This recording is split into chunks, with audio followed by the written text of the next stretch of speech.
नमस्ते दोस्तों। आज हम जो हमारे एमसीक्यू का पार्ट था हिस्ट्री का वो करने जा रहे हैं और उसमें जो हम पढ़ने जा रहे हैं वो पढ़ने जा रहे हैं बौद्ध और जैन या हम बोल सकते हैं धार्मिक आंदोलन, है ना। 6वीं शताब्दी का धार्मिक आंदोलन और जिसमें जो भी धर्म थे उनसे रिलेटेड कुछ क्वेश्चन कुछ एमसीक्यू हैं वो हम करने जा रहे हैं। तो सबसे पहली बात तो यही है कि हम बौद्ध और जैन के बारे में पहले कहीं पढ़ चुके होंगे, ठीक है, और थोड़ा बहुत हमें पता भी होगा। तो बस यही ध्यान में रख के आप एक बार जल्दी जल्दी अपनी नोटबुक सामने रख के और जैसे जैसे मैं क्वेश्चन बताऊं वैसे वैसे आप करते चले जाना, ठीक है। तो पहले मैं आपको थोड़ा सा बौद्ध और जैन के बारे में बता देता हूँ। तो आपने पहले भी कहीं पढ़ा होगा कि जो बौद्ध धर्म है वो बुद्ध या जिनके बचपन का नाम था सिद्धार्थ, ठीक है, और जिनके पिता का नाम था शुद्धोधन, माता का नाम था महामाया, उनके द्वारा बौद्ध धर्म का क्या किया, स्थापना की गई। तो जब लुम्बिनी कपिल वस्तु में जन्म हुआ किसका, महात्मा बुद्ध या सिद्धार्थ का, तो उसके 7वें दिन में उनकी माता की मृत्यु हो जाती है। और जब उनकी मृत्यु होती है तो जो शुद्धोधन होता है उनका पिता, तो वो कोई ब्राह्मण को बुलाता है और उससे कुंडली वगैरह बनवाता है। तो उस ब्राह्मण का नाम होता है कौंडिन्य ब्राह्मण। क्या होता है? कौंडिन्य ब्राह्मण। और उस कौंडिन्य ब्राह्मण के द्वारा बताया जाता है कि ये आपका जो बेटा है, आपका जो बेटा है जिसका नाम सिद्धार्थ है, ये आगे चल के एक महान सम्राट या प्रतापी शासक बनेगा। इतना सुन के शुद्धोधन खुश हो जाता है, जबकि कौंडिन्य कहता है कि राजन, अभी खुश होने वाली बात नहीं है, क्योंकि अगली बात सुन के आप चौंक जाओगे। और अगली बात उन्होंने कही, या तो ये एक खतरनाक और प्रतापी शासक बनेगा या फिर ये एक महान सन्यासी या संत बनेगा। बस यही बात सुन के जो शुद्धोधन है वो टेंशन में आ जाते हैं और वो उस समय कहते हैं कि इसका कोई उपाय है। उपाय तो कौंडिन्य ने मना कर दिया, ठीक है, लेकिन फिर भी एक पिता होने के नाते अपने बेटे को क्या नहीं बनने देना चाहते थे, संत या सन्यासी नहीं देना चाहते थे, क्योंकि आपको पता है जो शुद्धोधन है वो राजा हुआ करते थे और ये शाक्य कुल के हुआ करते थे, इसीलिए महात्मा बुद्ध को शाक्य मुनि भी कहा जाता है, ठीक है। तो ये भी थोड़ा सा ध्यान में रखना। और इन्हीं को महात्मा बुद्ध को या सिद्धार्थ को कहा जाता है एशिया का ज्योतिपुंज, है ना। और इसके अलावा जब ये बात सुनी किसके द्वारा, कौंडिन्य ब्राह्मण के द्वारा, तो शुद्धोधन टेंशन में आ गया और उन्होंने उसके बचपन से ही जितने भी ऐसे चीजें थी जो उसको सन्यासी बनने की ओर ले जा सकती थी, सबको रिप्लेस कर दिया। जैसे कोई वृद्ध व्यक्ति है या कोई किसी की जवानी ढल रही है, ऐसे व्यक्तियों को उन्होंने क्या कर दिया,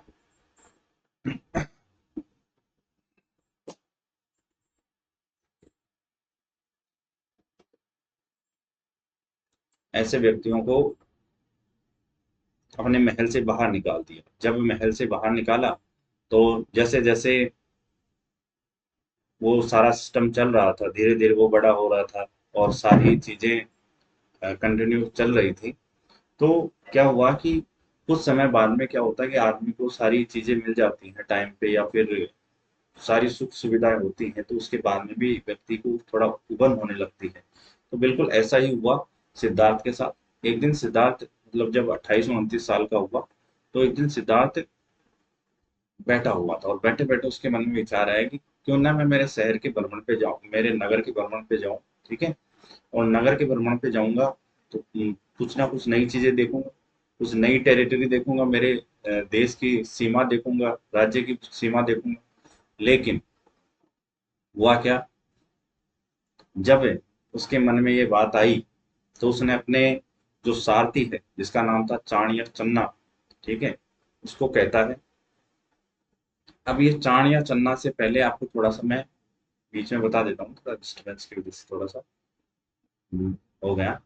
तो जब उनकी माता की मृत्यु हो जाती है तो उनका जो लालन पालन करता है, उनकी माता, उनकी जो मौसी हुआ करती है प्रजापति गौतमी, उनके द्वारा उनका लालन पालन किया जाता है।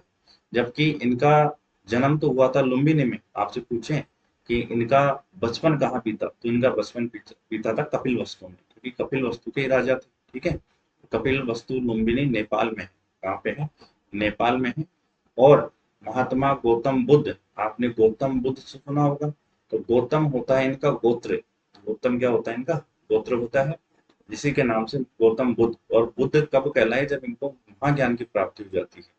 तो जैसे ही अपने चाण या चन्ना को कहते हैं कि मुझे आज मेरे नगर भ्रमण पे जाना है, तो आप मेरा जो घोड़ा है जिसका नाम हुआ करता था कंथक, वो लेके आइए और हम दोनों नगर भ्रमण पे चलेंगे और आप मेरे साथ चलेंगे सारथी बन के। तो अपने सारथी चाण या चन्ना के साथ निकल जाता है नगर भ्रमण भ्रमण पे। और वहां जाते ही, बाहर जाते ही वो चार दृश्य देखता है। तो पहला दृश्य देखता है एक वृद्ध व्यक्ति, बूढ़ा व्यक्ति। जिस बूढ़े व्यक्ति को देख के उसे अजीब सा फील होता है, क्योंकि जब शुद्धोधन को पता चला था तो शुद्धोधन ने अपने राज्य से ही जितने बूढ़े व्यक्ति थे सबको बाहर कर दिया था। तो जितने बूढ़े, जितने बीमार, सबको बाहर कर दिया था। तो पहला ही दृश्य वहां जाता है, देखता है कि ये बूढ़ा व्यक्ति है और उसको आश्चर्यचकित होता है कि ये, मतलब आदमी ऐसे भी होते हैं क्या। फिर थोड़े दूर चलता है, थोड़ी दूर चलने के बाद में उसे दोबारा एक व्यक्ति नजर आता है और वह बीमार हुआ होता है। क्या हुआ होता है? बीमार, और खांस रहा होता है चारपाई पे पड़ा हुआ। तो उसे आश्चर्यचकित होता है कि ये क्या, पहले वृद्ध व्यक्ति हो, अब ये। इसके बाद में अगला दृश्य जो देखता है वो देखता है कि बीमार, पहले बूढ़ा, फिर बीमार, फिर देखा है कि मृत व्यक्ति को चार लोग अर्थी ले जा रहे हैं उसकी। वो देखता है कि ये क्या सिस्टम, लेकिन वो देखता रहता है। और चौथा जो दृश्य देखता है वो एक सन्यासी को देखता है, एक साधु को देखता है, जो प्रसन्न अवस्था में उधर से जा रहा होता है, भजन करते हुए जा रहा होता है अपनी मस्ती के अंदर। तो ये सब देखने के बाद में वो, जो सिद्धार्थ है, उसके मन में उत्कंठा हुई इस चीज को जानने की। तो आसपास में कोई आदमी दिखा नहीं, तो उसने पूछ लिया अपने ही सारथी चाण या चन्ना से। तो जितना किया धरा शुद्धोधन का था, सारा भंडा फोड़ दिया किसने? किसने फोड़ा? तो चाण या चन्ना ने। चन्ना ने बताया कि ये जो संसार है ये नश्वर है, इसमें जो व्यक्ति आया है उसको जाना पड़ेगा। इस संसार, ये संसार पूरा दुखों से भरा हुआ है। ठीक है, क्योंकि जो जन्म लेता है उसको मरना भी पड़ता है।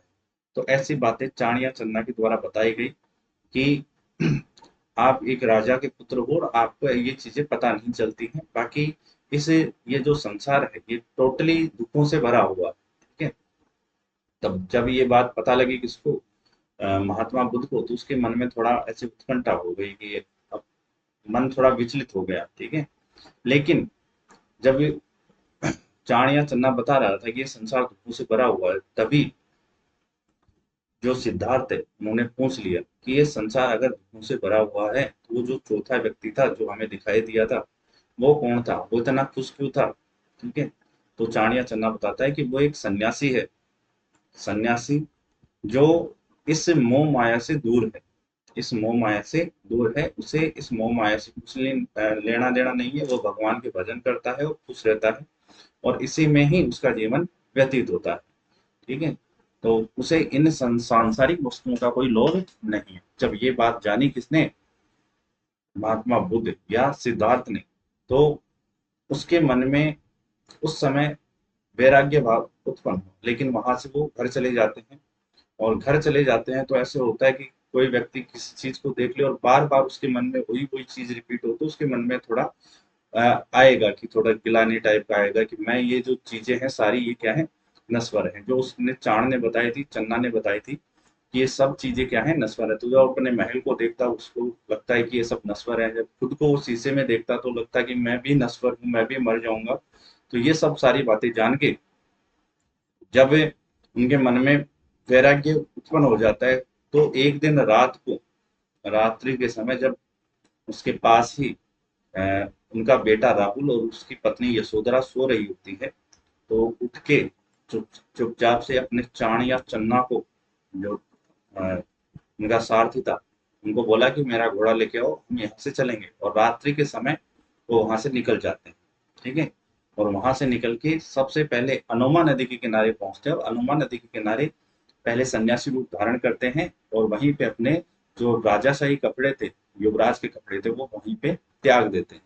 जब ऐसा हुआ अ, किसके साथ, सिद्धार्थ के साथ, तो सबसे पहले जो अनोमा नदी के किनारे वो सबसे पहले मिलते हैं अलार कलाम से।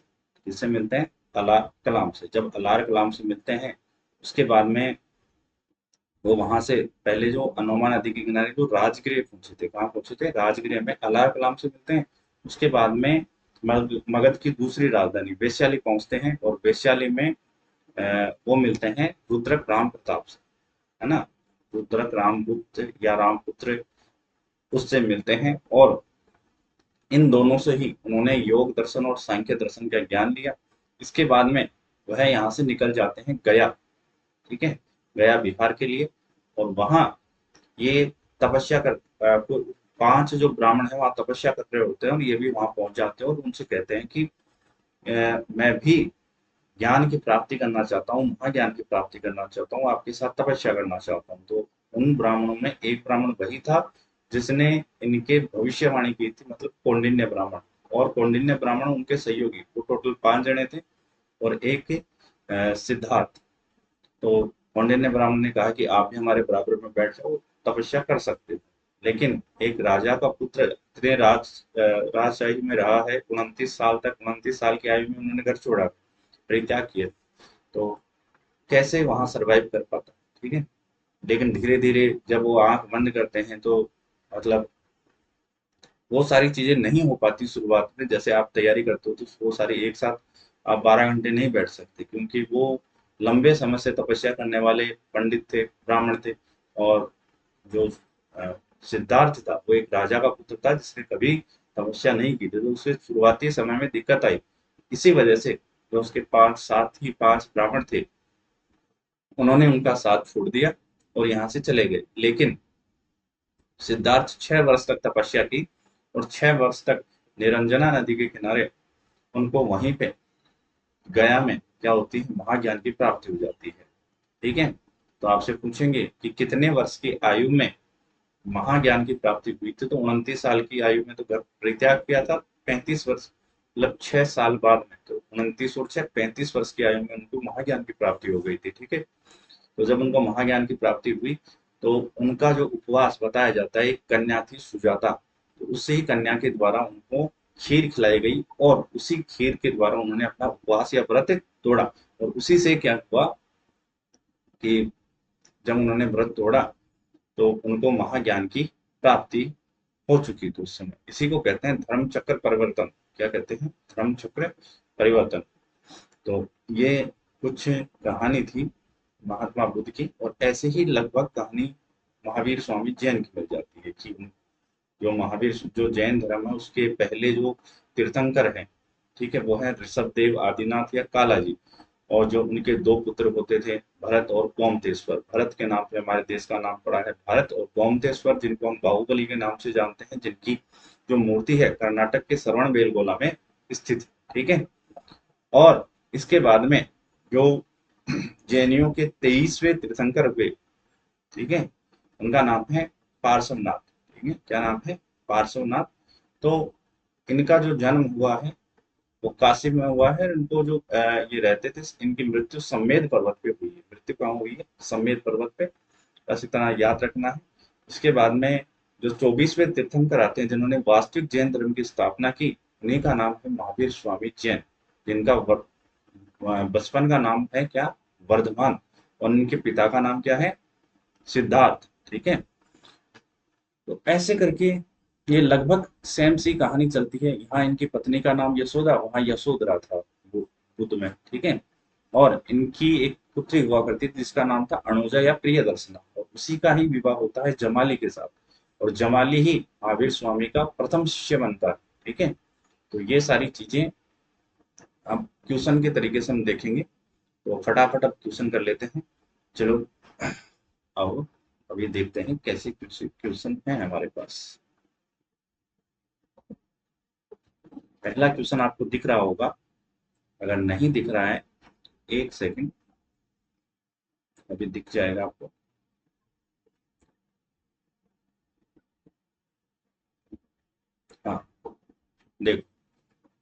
आपके सामने पहला क्वेश्चन है, जैन परंपरा के अनुसार जैन धर्म में कुल कितने तीर्थंकर हुए हैं? तो अभी मैंने बताया था ये, जब मैं महावीर स्वामी के बारे में बताया था कि महावीर स्वामी जैन धर्म के 24वें तीर्थंकर हुए हैं। महावीर स्वामी जैन धर्म के कौन से तीर्थंकर हुए हैं? 24वें तीर्थंकर हुए हैं। एक सेकेंड। ओके, 24वें तीर्थंकर हुए हैं महावीर स्वामी। जब महावीर स्वामी 24वें तीर्थंकर हुए हैं तो टोटल तीर्थंकरों की संख्या पूछी है आपसे, तो कितनी हुई है? टोटल तीर्थंकर कितने हैं? 24। अगला ही क्वेश्चन आपके सामने है, जैन धर्म के तीन त्रिपिटक, त्रिपिटक किसके हैं? आपसे पिटक पूछे हैं। एक सेकंड आप वेट करना, थोड़ा सा ग्लिच आ रहा है, एक सेकंड।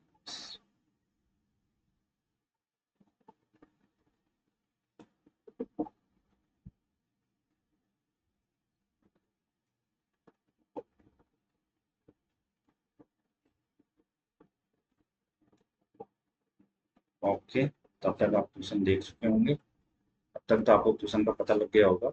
चलो हम करते हैं ये ट्यूशन। अभी आपको दिख रहा होगा ये ट्यूशन।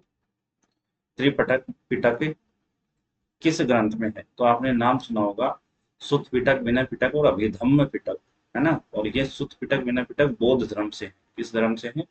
बौद्ध धर्म से। तो यहाँ हम बौद्ध धर्म, ऑप्शन बी को टिक करते हैं। नेक्स्ट क्वेश्चन पे चलते हैं।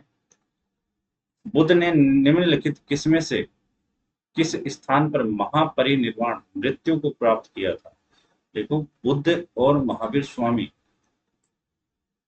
इन्होंने जो मृत्यु को प्राप्त किया, एक ने किया कुशीनगर में, महात्मा बुद्ध ने तो कहाँ किया? कुशीनगर।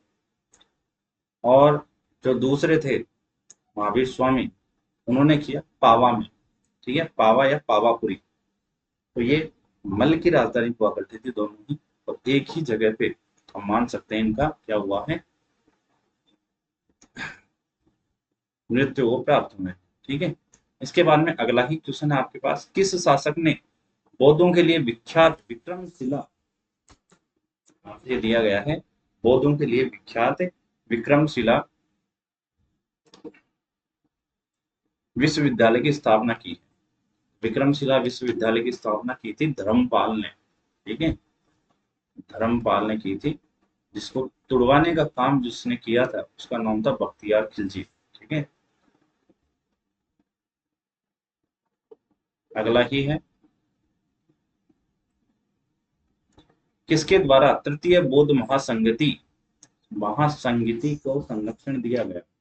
तो देखो, 4 बौद्ध महासंगति हुई है, और आपको ये भी ध्यान में रखना है कि एक थोड़ा नंबर के टाइप से इनकी समय को याद रख सकते हो आप। ठीक है, पहले हुई 383, सॉरी 483, 383, 251 और 78, लिख रहा होगा ना? तो 483, 383, 251, 78। पहली हुई है 483, दूसरी 383, तीसरी 251, चौथी हुई है 78 में। और इसका जो सही आंसर होगा आपका, कि दूसरी महासंगति के समय कौन था? तो अशोक, सम्राट अशोक।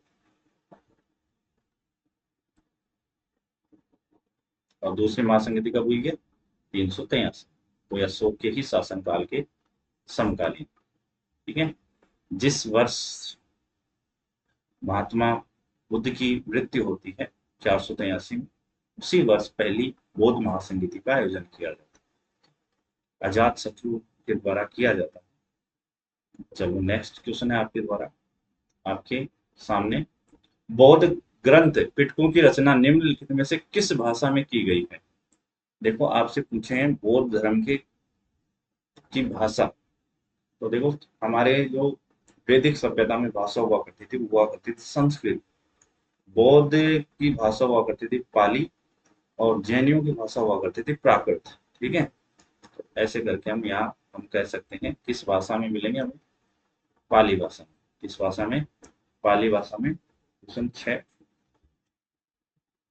का सी। अगला क्वेश्चन है आपके सामने, किस शासक के शासनकाल में नेपाल में बौद्ध धर्म का गमन हुआ था? अभी आपको शासक पूछ रहा है, तो ये अशोक के शासनकाल पे हुआ था। इसके शासनकाल में हुआ था अशोक के, और ये हमें जानकारी मिलती है रुमनदेई, जो स्तंभ लेख है, अभिलेख है, उसी में मिलता है हमें ये सारी जानकारी। ठीक है, और इसी के बारे में जानकारी मिलती है कि जब ये कहाँ जाते हैं, नेपाल, नेपाल के जहाँ जन्म हुआ था महात्मा बुद्ध का, बताया था ना, लुम्बिनी, लुम्बिनी गांव में। और वहीं पे वहाँ के लोगों को उपदेश देते हैं और उसमें कहते हैं कि आप बहुत बड़े क्या हो, धर्मात्मा हो, जो महात्मा बुद्ध की धरती पे आपको क्या मिला है, जन्म मिल रहा है। तो वहाँ के लोग कहते हैं कि इससे हमें क्या फायदा हुआ? तो अशोक वहाँ के लोगों को कर मुक्त कर देते। कर मुक्त तो नहीं कह सकते, वहाँ पे 1/6 पहले कर हुआ करता था। ठीक है, तो 1/6, तो इसको 1/8 कर देते। ठीक है, ऐसे कह सकते हैं कि वहाँ के लोगों का कर या जो टैक्स लगता है उसको कम कर देते हैं अशोक। सांची क्यों प्रसिद्ध है? तो सांची का जो स्तूप है, सबसे दाड़ा बोध के बड़ा है ना, सबसे बड़ा बौद्ध स्तूप, इसके लिए फेमस है कौन? सांची। अगला क्वेश्चन है आपके सामने, महावीर का जन्म किस क्षेत्रीय गोत्र में हुआ था? तो आपको याद रखना है, महावीर स्वामी का तो हुआ था ज्ञात्रिक या यांत्रिक, और जो बौद्ध का हुआ था वो हुआ था शाक्य में। तो इसका हम मानेंगे महावीर स्वामी के लिए पूछा है वो यांत्रिक। महावीर की माता का नाम, तो देखो, अनुजा महावीर स्वामी की पुत्री थी, यशोदा इनकी पत्नी थी, त्रिशला इनकी माता थी। कौन थी माता? त्रिशला। तो त्रिशला लिच्छवी वंश की थी, ये भी ध्यान में रखना, आपसे पूछ सकते हैं। गौतम बुद्ध द्वारा अपने धर्म में दीक्षित किया जाने वाला अंतिम व्यक्ति, मतलब गौतम बुद्ध द्वारा अंतिम व्यक्ति जिसे अ, निम्नलिखित में से कौन था? तो मतलब दीक्षा किसको दी अंतिम व्यक्ति? तो वो था सुभज्य या सुभद्र। ठीक है, सुभज्य या अंतिम शिष्य भी इसी को ही मानते हैं कि महात्मा बुद्ध का अंतिम शिष्य कौन हुआ है? सुभज्य या सुभद्र। ठीक है, आपको ऐसे भी मिल सकता है ये।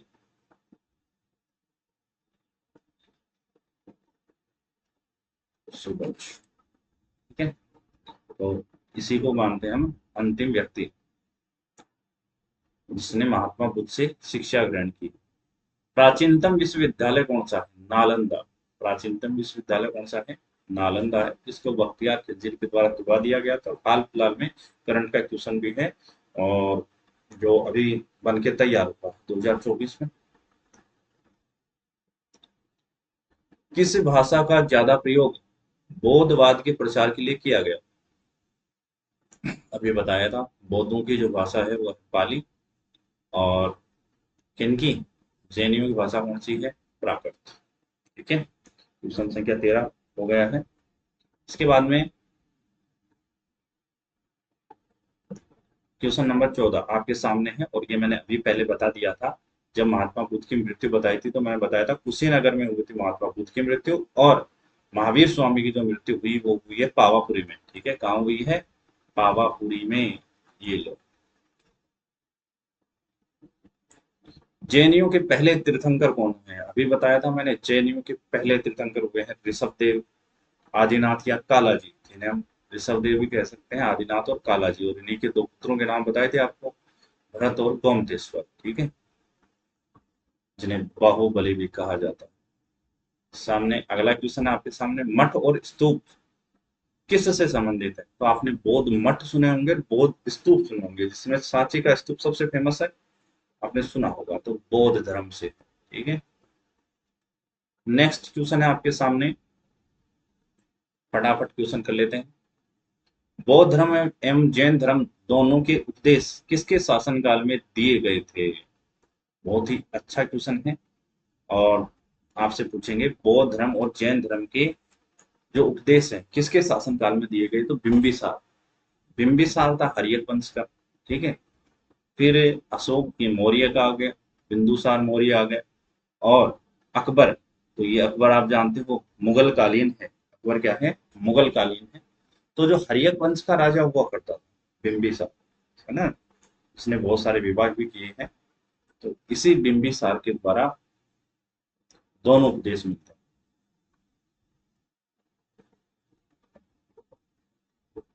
ठीक है।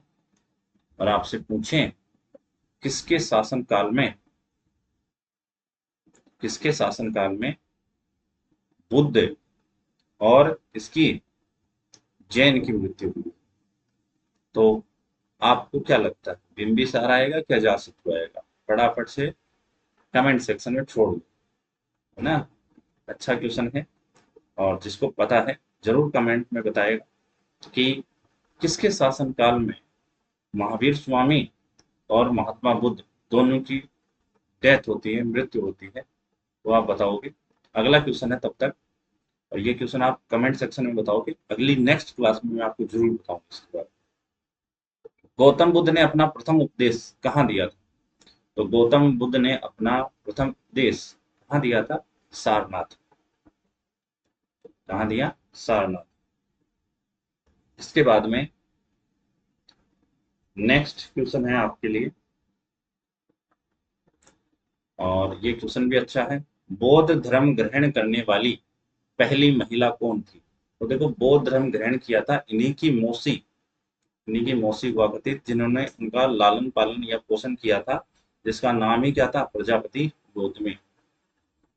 अब कई लोग मानते हैं कि ये गौतमी के नाम से गौतम बुद्ध नाम पड़ा है, जबकि नहीं, इनका गोत्र क्या था?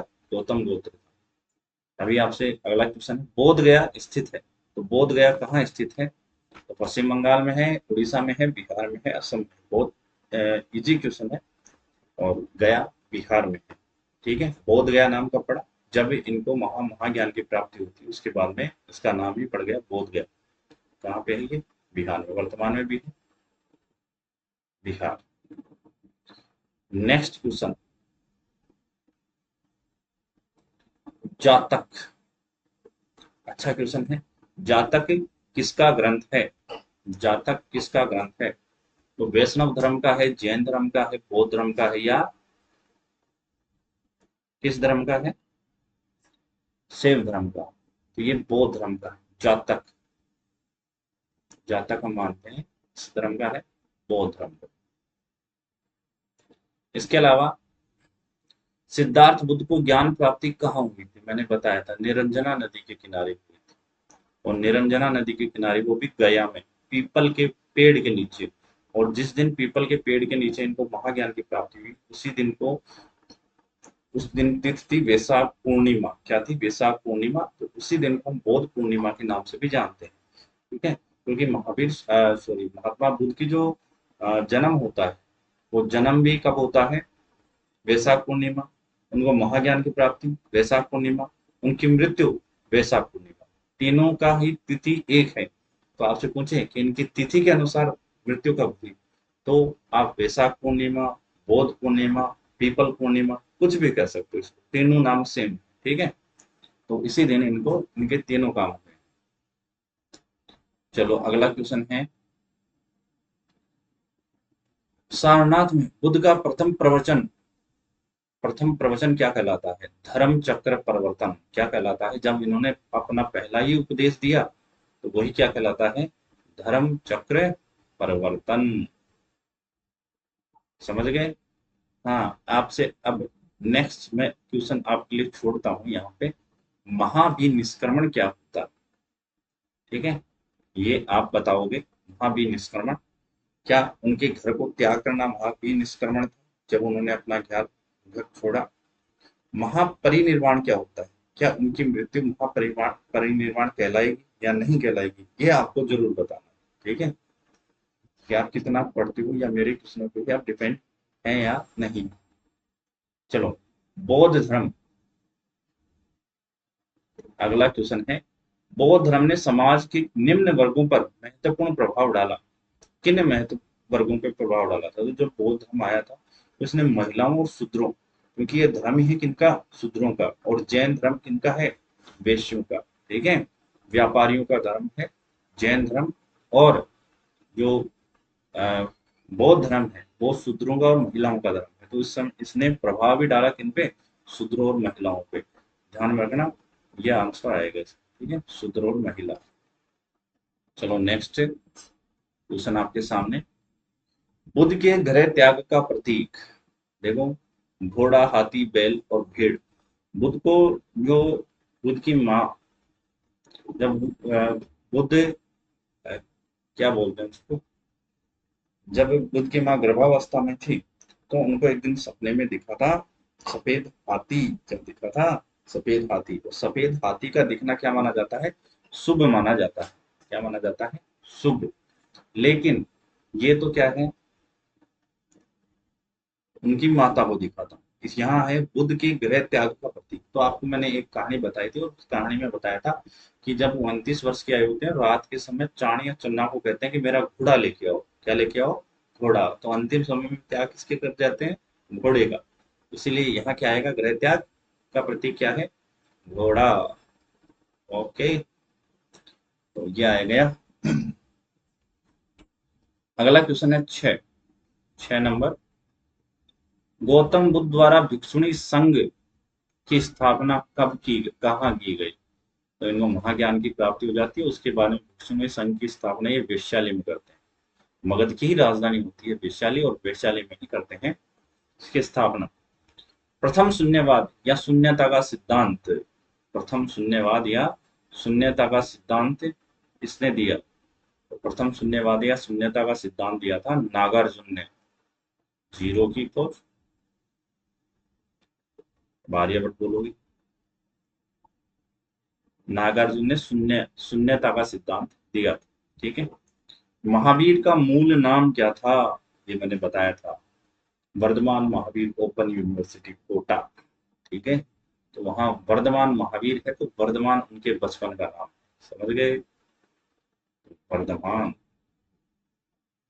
शक्तिमान, है ना, बताया था।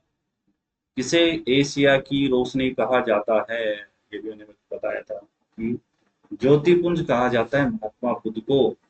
द लाइट ऑफ एशिया, या एशिया का ज्योतिपुंज, एशिया की रोशनी, इसको कहा जाता है महात्मा बुद्ध को। दिलवाड़ा के जैन मंदिरों का निर्माण किसने करवाया था। तो देखो, दिलवाड़ा में जैन मंदिर है और रणकपुर में जैन मंदिर है। दिलवाड़ा आपका पड़ता है माउंट आबू, सिरोही में, सिरोही में पड़ता है राजस्थान में।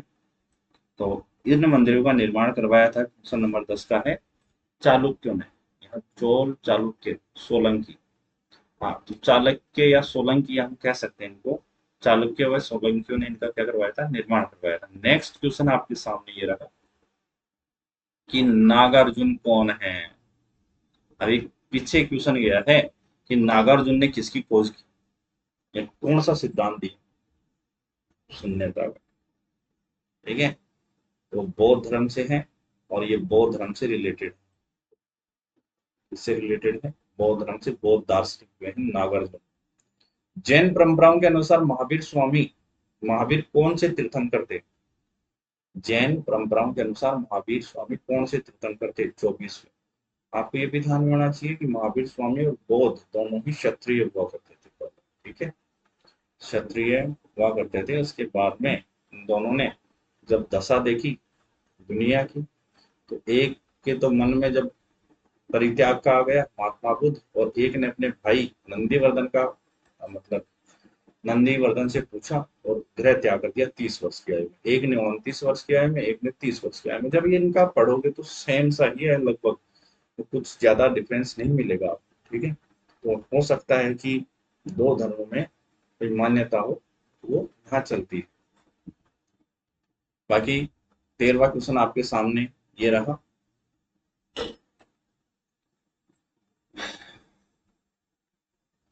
जैन धर्म का आधारभूत बिंदु क्या है। तो जो जैन धर्म है, वैसे तो आपने 4 महाव्रत का नाम सुना होगा ना। तो आपने सुना होगा सत्य, अस्तेय और अहिंसा, अप्रिग्रह, ठीक है। तो इनमें मैंने 4 नाम लिए और उनमें आपको एक दिख रहा होगा अहिंसा। क्या है? अहिंसा, जिसके पुजारी कौन हुआ करते थे? गांधी जी। कौन हुआ करते थे? गांधी जी। ठीक है। ना आपसे पूछें कि गांधी जी किन चीजों को मानते थे, तो अहिंसा को मानते थे। और ये कहाँ पे लिखा गया है? पार्श्वनाथ जो आपको बताए थे 23वें तीर्थंकर, उनके द्वारा 4 महाव्रत दिए गए थे, वो भी अहिंसा है। उन्हीं में एक व्रत कौन सा है? अहिंसा। अगला है जियो और जीने दो। ये कहा था महावीर स्वामी ने, है ना? जियो, दूसरों को भी जीने दो, तो अहिंसा हो गई ना ये। अहिंसा मतलब किसी पे अत्याचार ना करना। हिंसा का मतलब बहुत सारे लोग उल्टा भी लेते हैं। हिंसा का मतलब किसी को मार, ये नहीं। किसी को मारना हिंसा है, किसी को न मारना वो, या मतलब किसी को मतलब शांतिपूर्वक रखना, वो अहिंसा है। अगला है, पिछला हो गया। अगला क्वेश्चन है आपके सामने, तीर्थंकरों के कर्म में अंतिम कौन थे? मैंने बताया था पहले तीर्थंकर हुए हैं आपके ऋषभदेव, और जो अंतिम हुए हैं उन्हीं का नाम है महावीर स्वामी, और 24वें तीर्थंकर थे महावीर स्वामी। आपके सामने एक और क्वेश्चन है, अच्छा क्वेश्चन है। जैन धर्म में पूर्ण ज्ञान शब्द के लिए क्या, पूर्ण ज्ञान के लिए क्या शब्द है? जीन, रतन, कैवल्य, निर्वाण। ठीक है, तो यह आपको बताना है, जीन या केवल। ठीक है, क्योंकि जब महावीर स्वामी को महाज्ञान की प्राप्ति हो जाती है तो वो कहलाते हैं केवल्य, और केवल्य जिसको केवलिन, क्या कहलाते हैं? केवलिन। और इसी को, जिसे पूर्ण ज्ञान की प्राप्ति हो जाती है, उसी को कहते हैं हम केवल्य प्राप्त हो गया। क्या प्राप्त हो गया? केवल्य प्राप्त हो गया। और केवल्य जिसको प्राप्त हो जाता है वो कहलाता है केवलिन। क्या कहलाता है? केवलिन या निग्रंथ, है ना? यह भी हम कह सकते हैं। अगला ही आपके सामने है, इसका क्या आएगा? केवल।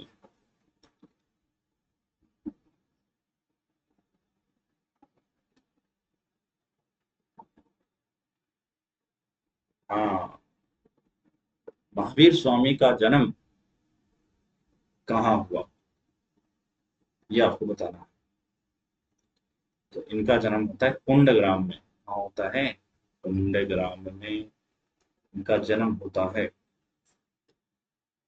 अगला क्वेश्चन है, कनिष्क के शासन काल में चतुर्थ बौद्ध महासंगीति किस नगर में आयोजित करवाई गई? तो अभी कुंडग्राम का नाम आया, और यहाँ कुंडल वन कश्मीर में आयोजित करवाई गई। तो ये याद रखना, कुंडल वन कश्मीर में चतुर्थ बौद्ध महासंगीति आयोजन करवाई गई थी, जिनमें क्या काम हुए? तो आपने जरूर पढ़ा होगा, कनिष्क के समय हुआ था कुंडल वन कश्मीर में। और इससे पहले बौद्ध धर्म 2 भागों में बढ़ चुका है। ठीक है, हीनयान, महायान। तो हीनयान महायान जब हम पूरा चैप्टर पढ़ेंगे आपको बताएंगे। तो अभी के लिए याद रखो चतुर्थ बौद्ध महासंगीति। और आपको मैंने क्या बताया था? समय भी बताया था, 78 एडी। ठीक है, ईसा के जन्म के 78 ईस्वी या 78 साल बाद। विक्रम संवत याद रखिए। तृतीय बौद्ध महासंगीति, तृतीय बौद्ध महासंगीति कब आयोजित हुई और कहाँ आयोजित हुई? अभी आपको बताया था चतुर्थ बौद्ध महासंगीति, अभी आपको बताना है तृतीय महासंगीति। तो तृतीय महासंगीति का पहले आप टाइम बताओगे, टाइम, फिर उसके बाद में हम बताएंगे आपको इसका स्थान। पाटलिपुत्र। टाइम आपको बताया था, पहली 483,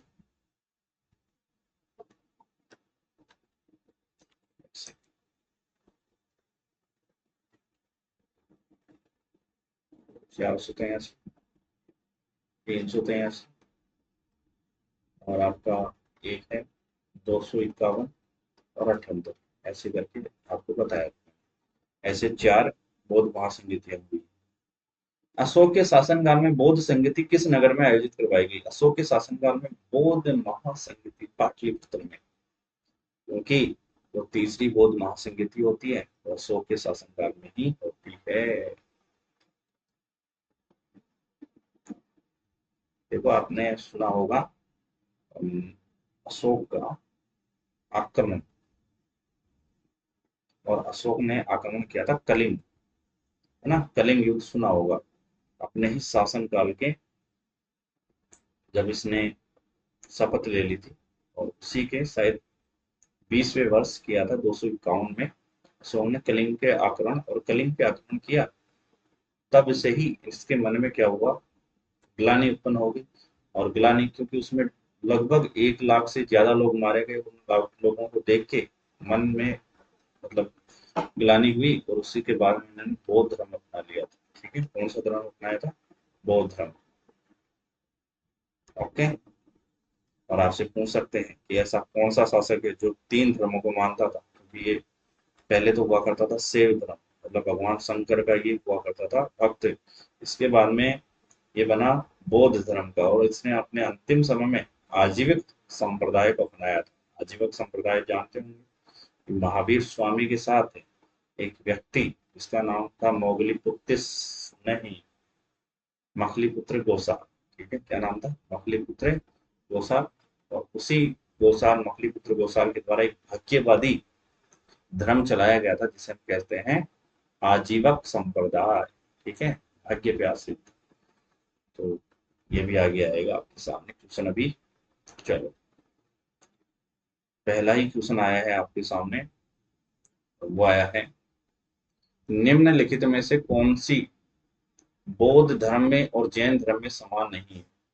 कौन सी बात? देखो, बौद्ध धर्म में और जैन धर्म में सारी चीजें समान है। अहिंसा, बौद्ध धर्म वाले भी कहते हैं अहिंसा, जैन धर्म वाले कहते हैं अहिंसा। दोनों की ही वेदों के प्रति उदासीनता है, क्योंकि दोनों धर्म अलग हो गए तो वेदों के प्रति उदासीनता हो गई। रीति रिवाजों को की अस्वीकृति करते हैं, ये नहीं मानते हैं। जबकि इन दोनों में अलग क्या है, बात समान नहीं है, आत्म दमन। क्या नहीं है? आत्म दमन नहीं है। ये 3 चीजें आप ध्यान में रखना, जितना आप डिटेल से पढ़ोगे उतना आप ऑप्शन से भी कर सकते हो। निम्नलिखित में से किस नगर में प्रथम बौद्ध संगीति सभा आयोजित की गई थी? किस नगर में की गई थी?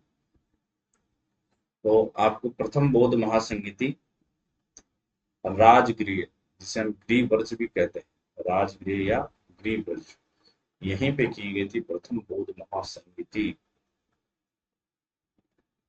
ठीक है, कब की गई थी? तो आपको टाइम भी पता होना चाहिए, 483, जब वे महात्मा बुद्ध की क्या हो जाती है, मृत्यु। चलो अगला ही क्वेश्चन,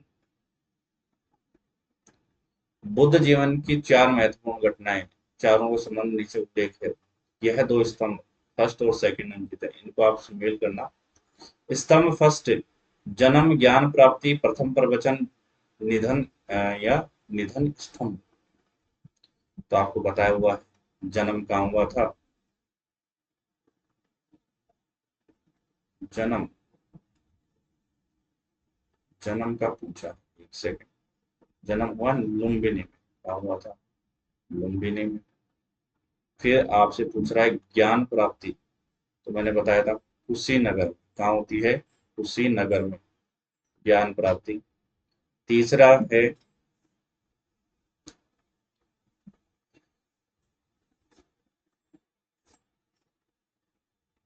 प्रथम प्रवचन, तो इनका प्रथम प्रवचन है आपका सारनाथ में। और चौथा है इनका निधन स्तंभ, तो यह है बोध गया में। कहाँ पे है? बोध गया में। तो ये करके आपका ऑप्शन सी सही होगा। नेक्स्ट क्वेश्चन आप तब तक करो, ये दो आपके सामने स्क्रीन पे दिखाई दे रहे होंगे, एक सेकंड। हाँ, करो इनको।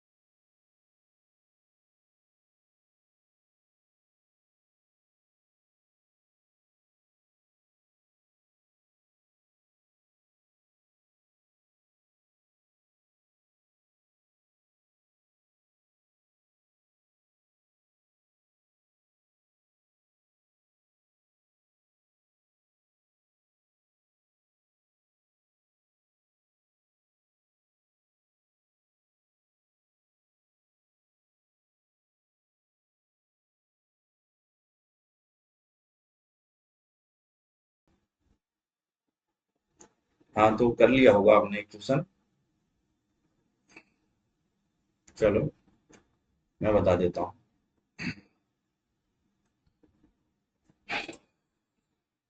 निम्नलिखित में से सबसे पूर्वकालिक जैन ग्रंथ कहलाता है। ये पूर्वकालिक जो जैन ग्रंथ यही कहलाता है आपका 14 पर्व, है ना? क्या कहलाता है? 14 पर्व। अगला है आजीवक संप्रदाय के संस्थापक होते हैं। अभी मैंने बताया था ना थोड़ी देर पहले, मखली पुत्र गोसाल, ये कौन है? आजीवक संप्रदाय के संस्थापक हुए हैं। इसी को हम भाग्यवादी संप्रदाय भी कहते हैं। आजीवक संप्रदाय को ही हम कहते हैं भाग्यवादी संप्रदाय। अगला है,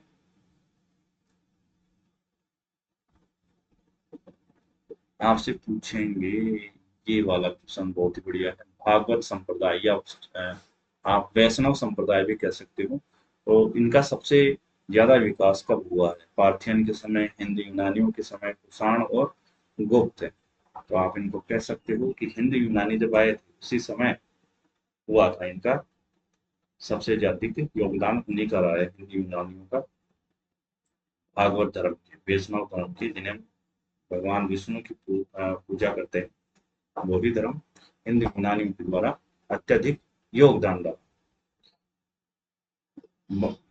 भगवान महावीर स्वामी का प्रथम शिष्य कौन हुआ है? जमाली। कौन हुआ है? जमाली। मैंने बताया था इनकी एक पुत्री हुआ करती थी अणुजा या प्रियदर्शना, तो उसी के जो पति हुए हैं उसका नाम है जमाली। ठीक है। नेक्स्ट क्वेश्चन है आपके सामने। त्रिरत्न सिद्धांत, सम्यक धारणा, सम्यक चरित्र, सम्यक ज्ञान, जिस धर्म की महिमा है वह है बौद्ध है, ईसाई है, जैन है, इनमें से कोई नहीं है। तो देखो, तीन धारणाएं या त्रिरत्न, है ना? वहां बौद्ध धर्म में आपको त्रिपिटक मिलते हैं, यहाँ त्रिरत्न मिलते हैं। तो सम्यक ज्ञान, धारणा और चरित्र। अगला क्वेश्चन है, कुशीनगर मल्ल गणराज्य की राजधानी थी। कुशीनगर मल्ल गणराज्य की राजधानी थी। महात्मा बुद्ध का महापरिनिर्वाण, मतलब उनकी मृत्यु कुशीनगर में हुआ था। ठीक है। तो आपको बताना है क्या दोनों सही है क्या? तो ए और आर दोनों सही है, लेकिन ये व्याख्या नहीं हुई है ना? आर व्याख्या थोड़ी कर रहा है कि आर व्याख्या थोड़ी कर रहा है कि देखो, ए और आर दोनों सही हैं तथा आर ए की व्याख्या नहीं करता, क्योंकि कुशीनगर मल्ल की राजधानी। चलो, महात्मा बुद्ध महापरिवार परिनिर्वाण, महात्मा बुद्ध का महापरिनिर्वाण कहाँ हुआ है? कुशीनगर में। ठीक है। तो ये दोनों सही हैं, बट ये व्याख्या नहीं करते एक दूसरे की। अगला क्वेश्चन है, निम्न कथनों पे विचार करें तथा चैत्य तथा विहार में क्या अंतर है? विहार पूजा स्थल होता है, चैत्य बौद्ध भिक्षुओं का निवास स्थान होता है। चैत्य पूजा स्थल होता है, जबकि विहार निवास स्थान होता है। दोनों विशेषताएं में कोई अंतर नहीं है। विहार और चैत्य दोनों ही निवास स्थान के रूप में प्रयोग में लिए जाते हैं। तो आपको चैत्य पूजा स्थल होता है, क्या होता है? चैत्य पूजा स्थल होता है, और जो विहार होता है वो निवास स्थान होता है। ठीक है। मोट जो मठ होते हैं वहाँ शिक्षा दी जाती है। चलो, इसका आएगा आपका ऑप्शन बी। अगला क्वेश्चन है आपके सामने, निम्नलिखित में से कौन सा स्थल पार्श्वनाथ से संबद्ध होने के कारण जैन सिद्ध क्षेत्र में माना जाता है? मैंने बताया था कि जो पार्श्वनाथ थे 23वें तीर्थंकर, उनकी मृत्यु सम्मेद शिखर पे या सम्मेद पर्वत पे हुई। उनका जन्म काशी में, मृत्यु सम्मेद पर्वत पे या सम्मेद शिखर पे। तो ये सम्मेद पर्वत ही क्या है? उनसे संबंधित है। अगला ही क्वेश्चन आपके सामने है, बुद्ध की मृत्यु के बाद प्रथम बौद्ध महासंगीति की अध्यक्षता, तो मैंने बताया था हर्यक वंश का हुआ करता था अजात शत्रु। ठीक है। और अजात शत्रु ने ही किया था प्रथम बौद्ध महासंगीति 483 में आयोजित। ठीक है। निम्नलिखित में से बौद्ध के जीवन काल में ही संघ प्रमुख होना चाहता था।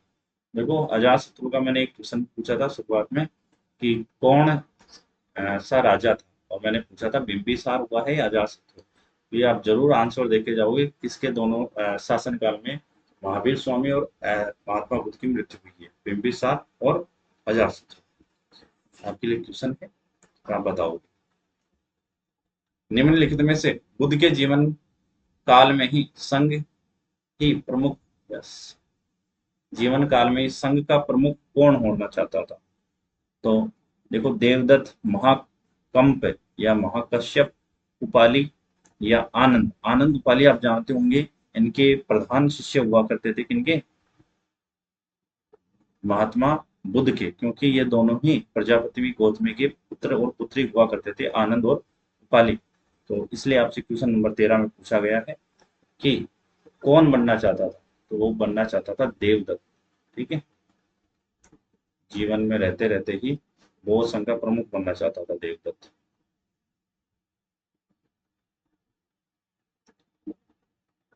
देखो हीलियोडोरस, जब हिंद यूनानियों का आक्रमण हुआ था तो उसमें एक व्यक्ति यहीं रह गया था, हीलियोडोरस।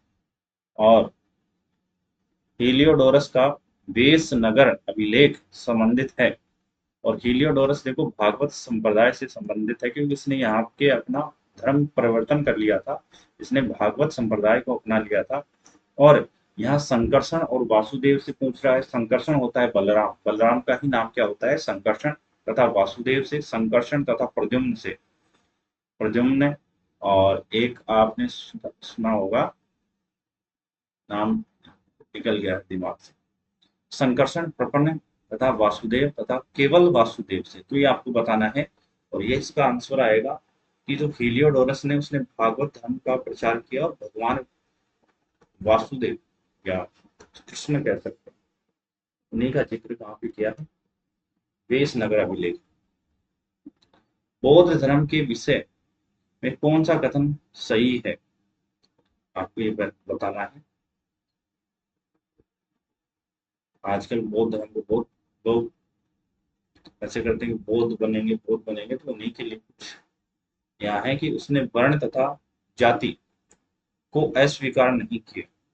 उसने ब्राह्मण वर्ग की सर्वोच्च कोटि को चुनौती दी। उन्होंने कुछेक शिल्पों को हीन तथा निम्न माना। तो आपको बताना है कि एक दो सही है, दो तीन सही है, एक दो तीन तीनों सही है, या इनमें से कोई नहीं होगा। तो देखो मैं बता ही देता हूँ आपको। उनने एक तो वर्ण जाति का ये जो भेद था इसको अस्वीकार किया, तभी तो आजकल बहुत बहुत हो रहा है ना। उसने ब्राह्मण वर्ग की सर्वोच्च कोटि की चुनौती दी।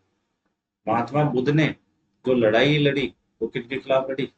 ब्राह्मणों के खिलाफ या बौद्ध धर्म, इसी के खिलाफ।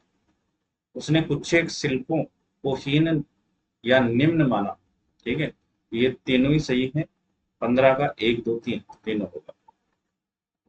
तो आप इसका कर सकते हो ये वाला आंसर। चलो नेक्स्ट। वासुदेव कृष्ण की पूजा सर्वप्रथम किसने की थी? तो वासुदेव कृष्ण की पूजा की थी सबसे पहले आंध्र सातवाहन ने, वैदिक आर्यों ने। आपने वैदिक सभ्यता तो पढ़ ली होगी, और वैदिक सभ्यता में अगर आपने पढ़ा तो क्या वहां पे वासुदेव की पूजा होती थी या नहीं होती थी? कमेंट सेक्शन में जो पूछो उसका आंसर देखे जाए। बिना दोगे तो मैं बिल्कुल आपको नहीं बताऊंगा। तो सात तमिलों ने और आमिरों ने।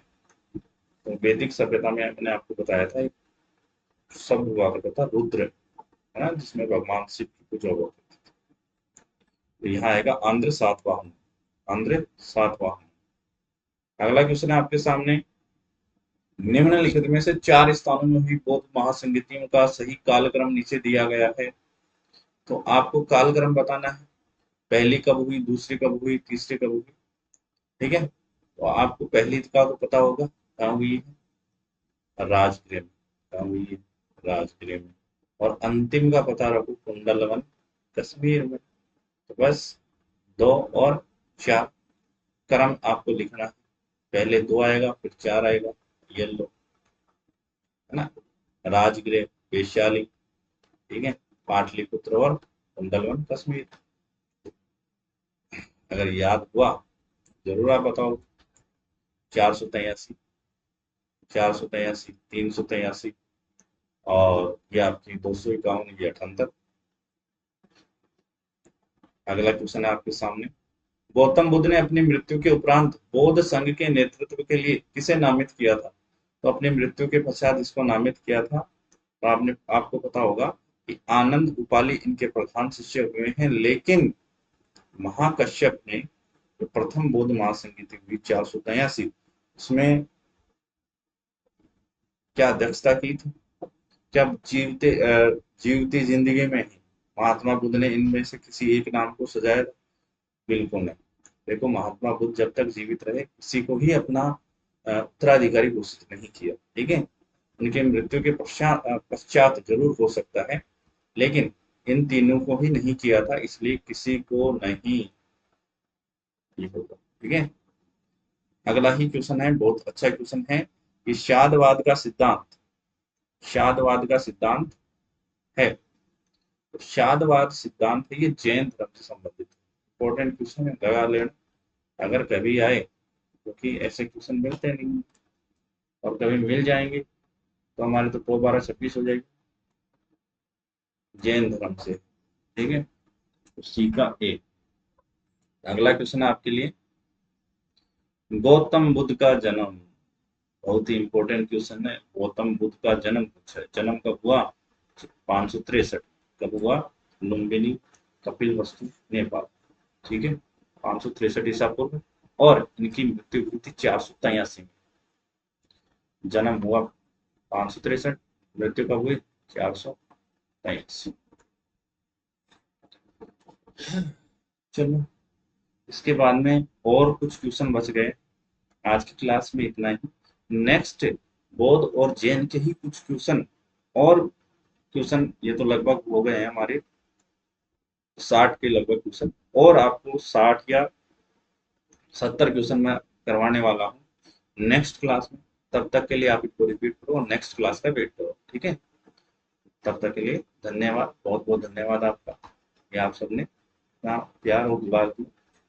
हाँ, साथ ही कहना चाह रहा हूँ कि चैनल को ज़्यादा से ज़्यादा सब्सक्राइब करवाएं और इसको शेयर भी करें, क्योंकि अगर आप इसमें योगदान नहीं दोगे तो हमारा भी थोड़ा मनोबल कम होगा, और हम आगे इसको कंटिन्यू नहीं रख पाएंगे। तो इसलिए थोड़ा सा आप भी कोऑपरेट करें, क्योंकि मैं आपके लिए